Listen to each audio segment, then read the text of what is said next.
22শে October কবির শরীর ভীষণ খারাপ হয়ে পড়ে। কবির অসুস্থ জানালায় সেই আকাশের স্বপ্ন, জীবনের দুর্দান্ত নীলমত্ততা, যে নক্ষত্ররা আকাশের বুকে হাজার হাজার বছর আগে মরে গিয়েছিল, তারাও যেন জানালার ভিতর দিয়ে অসংখ্য মৃত আকাশ সঙ্গে করে এনেছে। দিন গড়িয়ে রাত নামে, রাত গভীর হয়।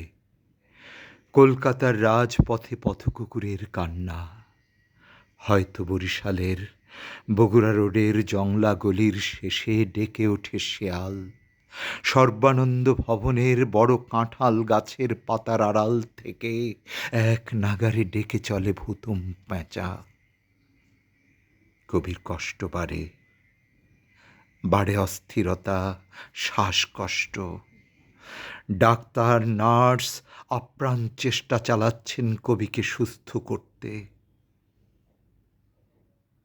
ডাক্তার, নার্স, অ্যাটেন্ডেন্ট সকলকে নিরাশ করে বেলা অবেলা কালবেলার কবি তাঁর ধূসর পাণ্ডুলিপি ফেলে মহাপৃথিবী ছেড়ে পাড়ি জমান 7টি তারার তিমিরে।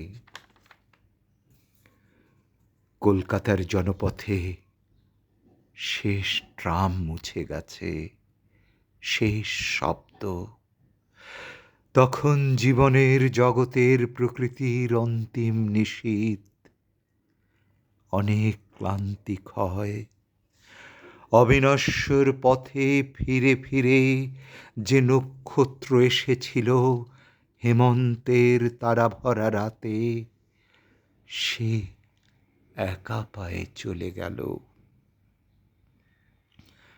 শোনা গেল লাশ কাটা ঘরে নিয়ে গেছে তারে কাল রাতে, ফাল্গুনের রাতের আধারে, যখন গিয়েছে ডুবে পঞ্চমের চাঁদ। মরিবার হলো তার স্বাদ।